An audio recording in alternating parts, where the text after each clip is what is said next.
Maayong aga Bacolod, mga aga bilog amahin sa Western Visayas. Karon nga adlaw Sabado, Hulyo 10, 2021. Ang inyong news team, Aksyon Dorel Cabatu. Aksyon Boy Duran. Ang mga balita lokal, pagkarapos lamang sila.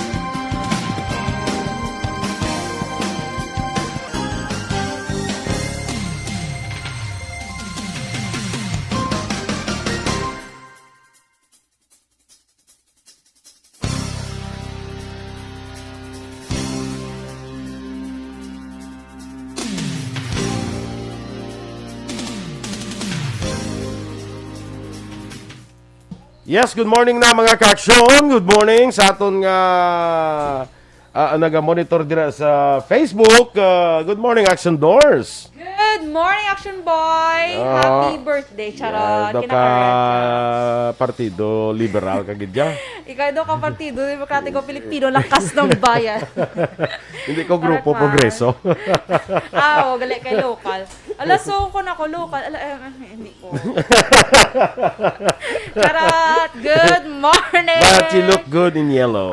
Thank you so much, Action Boy. Do si Lenny ko hindi man. Hindi man. Kaya mo na ba yun si Lenny? Vice President Lenny. Okay. Sige. That's why sa nakita ko, naging bakal ko. Para daw si Lenny ka. Kalain. Sige. Good morning da. No, sa kay Alex Montesa, sa kay F-Smart Tadeo Salcedo, sige, ikaw na Action Doors ha? Sige, i-share tayo nga ito nga live subong para damo pa ang join man bala kag mangin updated. Happy Saturday! Birthday subong ni Mayor Bing gali, no? Okay. Happy birthday, Mayor Bing! Sige, later i-greet us siya on yes, air. July 10. Okay, the birthday Sige, kay Alex Montesa, good morning, good. F. Smart Tadeo Salcedo, maayong aga. Dra sa may Tanza, Cavite. Yes. Kay ilan ni Ma'am Van Mayo, good morning. And Doc Mayo, ginagreet ko mo ni Alex Montesa. Kag of course ni Miss Jinky Dialagdon and Mrs. Alvarez ang Tangob, good morning, good. Dennis Richard Tibaroma, good morning, Dance. Happy Saturday sa imo. Kay Athea Kim Iriman, good morning. Please greet 7th birthday si Nathan. Happy birthday, Nathan. Kay kalain kay Dennis. Sambi daw si Lenny, ka Lenny, misalute siya. Dulani man. Kaya mo Ako, Dance. sakto na. Gali, sakto na, Dennis pa ya. Ang kay din na to. Kay Miss Jinky Dilagdon. Good morning, Miss Jinky. Kay Mr. Bebo Villasor, Ma'am Vanessa Mayo, Noel Amor, Alex Monteza, Mirilio Ligo, Jonathan, Bia Jonathan, Michael John B. Season. Kay si Dennis, ginag-greet niya agad. And of course, tanan yung members sang Energy Fans Club. Yes. Good morning. Kaya Sir Milili Uligo, mayong aga sa imo, Sir Milili Uligo. Kag sa MM's Bunny Cafe, kag kay Kagawad Timay and Monet Lobaton. Kaya, Okay. ano pa, ha? So, okay nakita ko, no? Okay, nakita. Ate, sige, go. Go. Sige, standby kita sa mga balita lokal.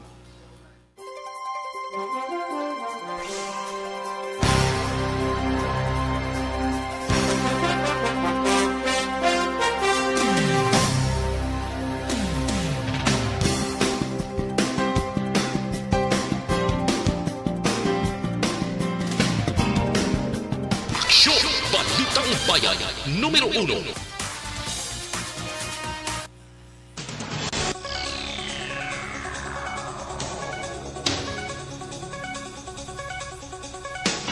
Aksyon Radio Philippines Standard Time, 8 minutos sa nagaligad sa tak na alas 6. Detalya na sa aton mga balita lokal. Nadugangan sang duha ka bag-o nga napatay sa COVID-19 ang siyudad Sambago, Negros Occidental. Sa COVID-19 daily updates ang City Health Office napitsahan Hulyo 8, ang napataya mo ang confirmed case number 1148 nga isa ka 49 anyos nga lalaki kag confirmed case number 1173 nga isa ka 33 anyos nga babae, lunsay residente sang barangay Kalumangan. Sa karon ang bago naka-record sang 51 ka mga napatay sa COVID-19 kag 101 ang aktibo nga kaso. May 6 ka bago nga kaso ang syudad sa din isa sa mga nagpositibo ang nagaedad sang 2 ka tuig nga babae sa barangay Lagasan. Samtang temporaryo ginpasira ang talatapan sang Bago City Water District o Basiwad kahapon nga daw Hulyo 9 para sa disinfection. Magabalik ang operasyon sa Lunes, Hulyo 12.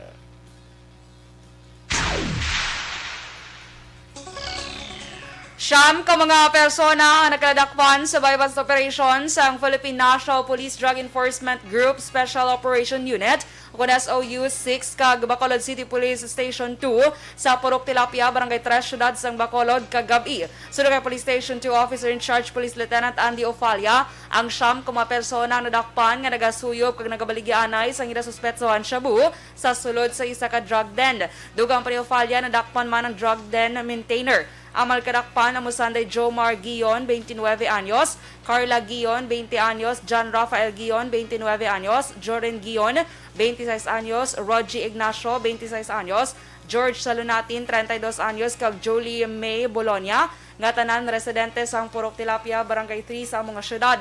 Dakop man sa Ray Marcatid sang Purok Kagaykay, kag Brian Matos sang Purok Tahong, Barangay 2, syudad sang Bacolod. Na-recover sa bypass operation ang 3 kapalaba kay isa kadako nga sachet sang ilegal nga droga nga nagabilis sa nga masobra 54,000 pesos. 500 pesos na kwarta ka mga drug paraphernalia. Preso karon ang siyam ka malkadakpan sa custodial facilities ng Police Station 2 para sa nagakaigo nga disposisyon. Samtang ginapa-monitor sa karon ni NOCPO Director Police Colonel Romy Palge ang posible pagtukod liwat sang Ipogon Robbery Group. Suno kay NOCPO Deputy Spokesperson Police Lieutenant Abigail Donasco, inigilayon ang mando sa ni Palge kasunod sa pagpalagyo sang leader gikan sa Negros Occidental District Jail nga si Francisco Ipogon.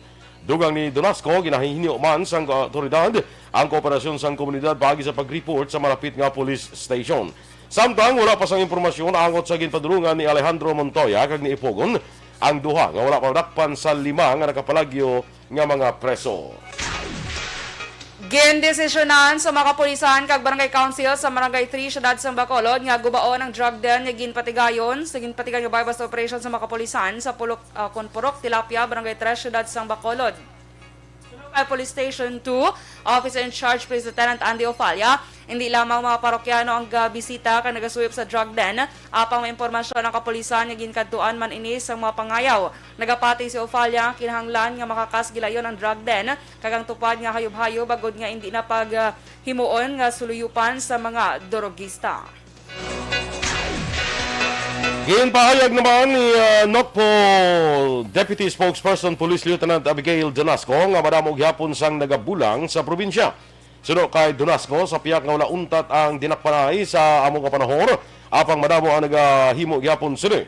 Dungan pa ni Donasco, nagakooperar man ang opisyal sa barangay sa motoridad, agud nga magkaladakpan naman sa kada adlaw. Suno sa report, may nagakaladakpan ang motoridad sa probinsya sa iligal nga pabulang. Dead on arrival sa hospital ang isa ka persona matapos ginlothang sang 22 anyos nga lalaki sa Hacienda Hanubanwan National Road, Barangay Sag-ang, Banwa sang La Castellana. Ang biktima ang ginkilala kay Glenn Hilonga, residente sa Hacienda Celina sa amuman nga barangay kag Banwa. Samtang suspect ang ginkilala naman kay Anthony Duran sa Hacienda Hanubanwan sa amuman nga barangay o barangay kag Banwa. Sa inisyal nga pagpangusisa sang La Castellana PNP, papauli na si Hulinga kasakay sa motorsiklo. Sang ginpalapitan ni Duran kay gilothang sa 2 ka beses gamit ang wala pa may baluan nga armas lutang igo sa tiyan nga wang rason kun nga natumba ini. Dugang pa ginpalapitan ni Duran si Hilongga kag liwat nga gintiro malapit sa liog nga mong gintunaan sang iya kamatayon.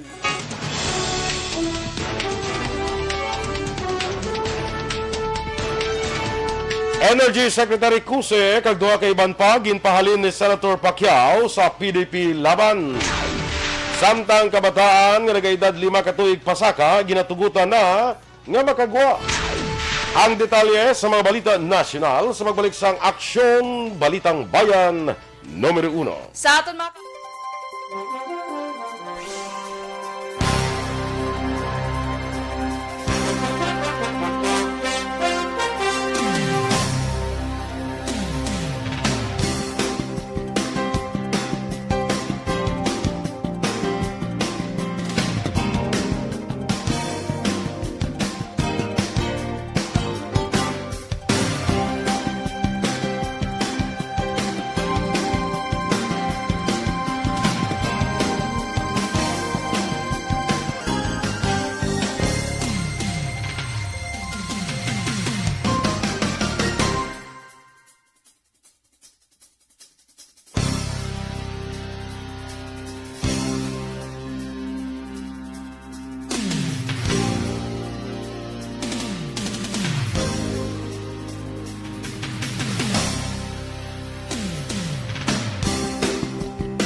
man kay Miss Cory Vidaha, sa may Kuwait, and kay Ma'am Van. Good morning, Ma'am Van. Doc Mayo says hello to you both from us here in Rochester, Minnesota, home of the Mayo Clinic. Good morning and good afternoon dara sa inyo, Ma'am Van and Doc Mayo. Kay Miss Carol Montoya, maayong aga. Yes, Miss Carol, thank you so much, ged liwat sa imo nga pasalubong sa amon. Yes, appreciate gid yan namon. Thank you, Miss Carol. And kay Ma'am Maria Luisa Melos, good morning sa imo. Wow, coming na siya. Halong, Ma'am Maria. Ma'am Maria Luisa Melos. Kay Emmy Esmeralda Dolido, good morning man. Good morning man kay Teacher Romela Arevalo, of course. Dira sa may Bagos City. Kay Miss Rona Rihida Trava, birthday niya kahapon. Ano man, doon nakita kami nga post ng birthday niya. Anyway, kung birthday mo kahapon, Miss Rona, belated happy birthday. Kay Sir Leo Talaban, sang La Castellana, good morning, gid, and mailanda nga pagpamati. Kay Sir Torres Awin, good morning man. Wow, thank you so much, Action Boy, sa mga gift. Action Boy, si Sir Roberto Gallo, ginag-greet niya, gid happy birthday, si Maninoy niya, B. Yes, Happy birthday! Happy birthday, liwat kay Mayor B. Yes. Karang sa on-air, pwede na siya mag-greet pagid, i-greet na ano? siya. Sige. Wala ilang bala kay bago ko lang nigin disinfect. Kon birthday bala sang Maninoy, tapos ang ihado na bala ko nung gapahanda. Ang gift. No, di ba? Actually, may ginpadala na nasa nga gift para kay Kwan, para kay Maninoy niya Bing. Ah, okay. May ginpadala na nasa na gift. May na kalimtan niya. Galing kay balo ka naman sa magalinta sa US, may delay gamay. Gamay lang ka delay. Yes, sige Kay Teray Regalado Abelyar, good morning. Maninoy, Michael June P. Season, good morning. Dra sa may Purok Brotherhood, Barangay Sumag. Kay pag-read ko no kay Big Aksyon Boy kag Guard Gaudite, hapit kami da. Okay. Sige. Sino si Guard Gaudite? Bana ni Kwan Bana ni Big. Okay. Good morning. Kag kay Miss Alunan, sorry. Miss Susette Alunan, good morning sa imo. Happy birthday man Maninay Maymay. Kahapon, belated happy birthday. Yes, birthday Birthday ang kahapon. mga Maninoy ni Sir Maninay. Roberto, yan birthday. ano yan, ng mga bigatin. Bigatin. Teka, yung yado, bigatin man mo. Gani man. Laingin man Laingin Hindi, ang yado, hindi bigatin Mabigat. Literal, Kalain. Good morning, Action Boy. Daog naman ko ng team mo, ho? Sino From yan, Angel Grace Panhilaso. Yes. Naman. Duwag siya galing nagpa-pizza nga nagdaog siya gapon po. Kahagapon? Nagpusta ka? Nagpusta. Secret. Ay, wow. Wala, nagpusta ako. Ipusta mo, Pusta ko si Charm. Agoy. Daog kita ni madoble. Papusa mo kay Charm. Kaya doble sila guron ko dayon. Yes. Wala kayo nagdaog. So, amo na siya.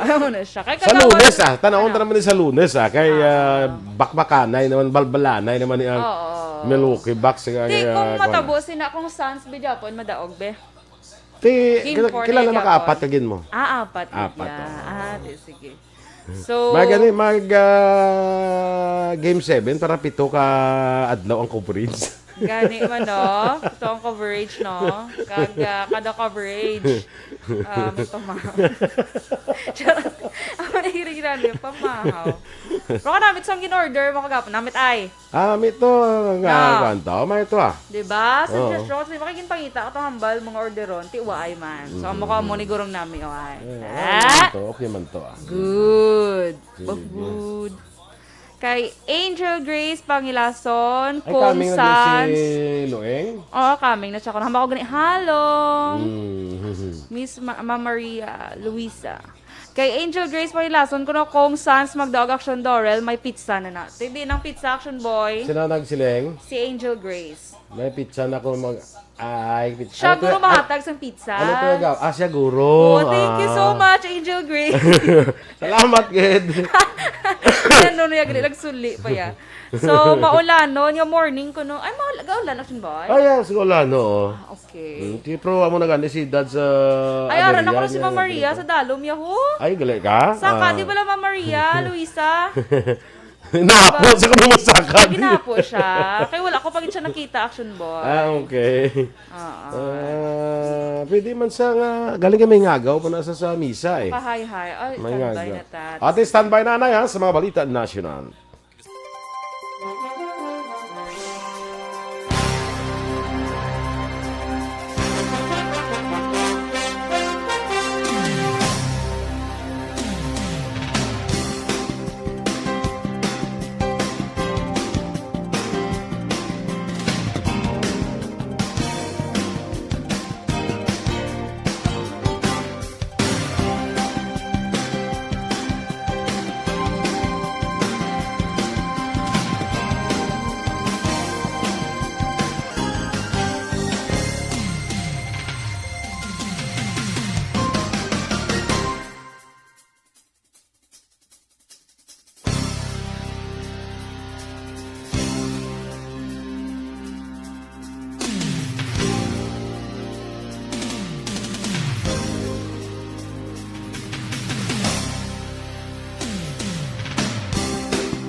Aksyon!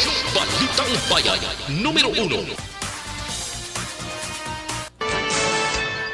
Aksyon Radio Philippine Standard Time, las 6:24 sa detalye na sang mga balita nasyonal. Ginpahalin ni PDP Laban President Senator Manny Pacquiao si Vice Chairman Energy Secretary Alfonso Cuse kag Deputy Secretary General Melvin Matibag bangon sa ginalagar paglapas ang ila Constitution and Bylaws. Wala labot kay Cuse kag Matibag, ginpahalin man bilang miyembro sang grupo ang Membership Committee Head nga si Astra Naik.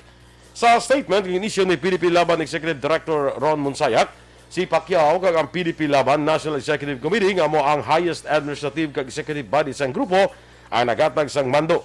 Dugang pa may resolusyon ng issue angot sa rason kung nga agin kakas ang duha. Nag-issue man sa isa ka resolusyon ang NEC nga nag-autorisa kay Pacquiao nga magtukod sang investigation committee nga mo ang mag-imbestigar sa iban pang PDP Laban members nga posible nakalapas sa Constitution and Bylaws sang ila sini nga grupo. Gintugutan na sa gobyerno nga makagwa ang kabataan na kaedad 5 katuig pasaka apang sa mga lugar lang na napaidalom sa General Community Quarantine kag Modified General Community Quarantine. Suno kay Presidential Spokesperson Harry Roque, hindi ini pagpatuman sa GCQ with heightened restrictions nga mo sa Laguna kag Cavite. Suno kay Roque, ang mga bata na kaedad 5 katuig pasaka dapat nga updan sa mga adults kangay isang park, playgrounds, tourism areas, biking kag hiking trails. Apa ang mga mixed indoor-outdoor buildings kag mga pasilidad kangay sa mga malls ang hindi sa gihapon pagtugutan nga magpasulod sang kabataan. Samtang ginpalayag sang Department of Health nga hindi epektibo bilang bulong kontra COVID-19 ang ivermectin. Inibase man sa pagtuon nga ginpublish sa US-based journal.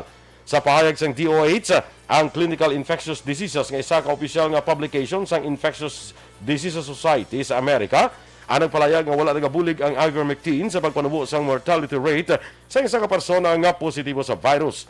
Sunod kay Health Undersecretary Maria Rosario Vergere, ang DOH ang napangita sa solusyon sa problema sa COVID-19 base sa siyensya kag ebidensya. Ginpahayag sang Philippine Coast Guard akong PCG nga wala sang oil spill kasunod sang pagkabunggo sang foreign utility vessel sa isa ka cargo sa baybayon sakop sang South Harbor Anchorage sa Manila. Sunod kay PCG spokesman Commodore Armand Balilo, nagaunod sang 3,000 ka litro sang diesel ang MV Palawan Pearl vessel apang wala sang dapat kawalakan bangod ordinaryo lamang ini kag kun magtagas gidman nagakadula kun masilakan sang init sang adlaw. Dugang pa ni Balilo wala man sa minapilasan sa natabo. Una diri las 2:10 sang kagahon Huwebes sang natabo ang pagkabunggo sang BKM 104 sa MV Palawan Pearl vessel sa di nag-igo sa tubang nga porsyon sang barko. Ginklaro naman sang Malacanang prioridad sa gihapon ni Presidente Rodrigo Duterte ang pagtapna sa COVID-19 kag hindi ang politika. Ginhimo ni Presidential Spokesperson Harry Roque ang pagklaro matapos ginpamangkot angot sa masobra 2 ka oras nga meeting sa PDP Laban nga ginapangunahan ni Duterte. Sunod kay Roque, wala sang nagabago sa prioridad sang presidente sa piyak nga nagahilapit na ang eleksyon. Dugang pa ni Roque, nga kinanglan man magpreparar sa mga political party ka mga kandidato nga mag-file sang Certificate of Candidacy sa una nga napulo kadlaw sang bulan sa Oktubre. Sunod pa diri si Duterte ang chairman sa iya partido rason nga may interest ini kung sino ang idusok nga presidente kag vice-presidente sa 2022 elections. Welcome para kay House Majority Leader Martin Romualdez ang pag-isa sang mga partido para suportahan si Davao City Mayor Sara Duterte in kaso magpapili nga presidente sa 2022 national election. 5 ka political party na ang nagpahayag sang suporta kag pagpakig-alyansa sa partido ni Mayor Sara nga hugpong ng pagbabago o kon HNP. Una na ginaaprobahan sang lakas CMD ang isa ka resolusyon para pabakuron liwat ang alyansa sa duha ka partido. Sunod kay Romualdez, welcome development ini bagod mas magabaskog ang electoral chance kung sino man ang mapilian nga kandidato sang HNP sa presidential kag vice presidential post. Magluwas sa lakas nagpahigman sa suportang National Unity Party, People's Reform Party, Nationalista Party kag Puwersa ng Masang Pilipino Party. Nagalaom si Romualdez nga sa magasunod naman nga pagpakig-alyansa ay iban pa nga political parties para sa nagaisahanon nga misyon nga mag-ilihel sa national leaders nga magaduso sa mga reforma para sa mas maayong nga damlag sang masunod nga henerasyon. Aksyon Radio Philippine Standard Time, las 6:28. Sa aton mga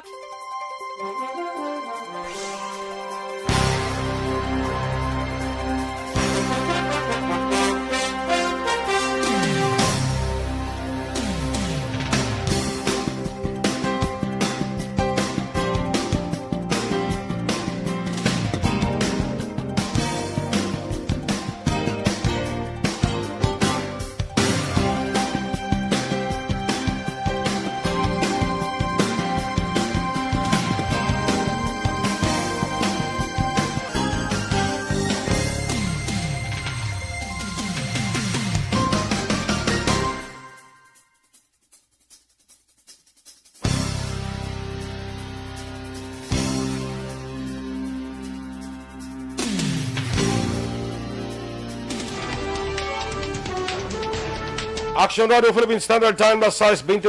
Inyong ginamatiyan natin mga balita diri sa Aksyon, Balitang Bayan, Numero 1. Standby na sa Aksyon Report, second portion, magasunod sa dili lamang madugay. Ang inyo naman din ang news team. Aksyon, Dorel, Cabatu. Kag-Aksyon Boy Duran. Una sa balita, una sa Aksyon. Sa Bacolod Aksyon Radio.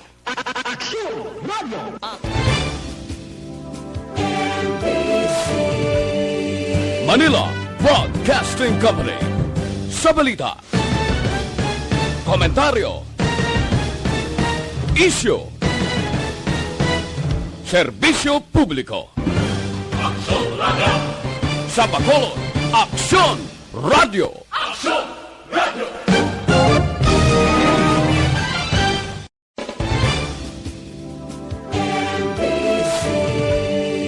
Manila Broadcasting Company. Sa balita, komentaryo, isyu, serbisyo publiko. Aksyon Radio. Sa Bacolod, Aksyon Radio. Aksyon Radio.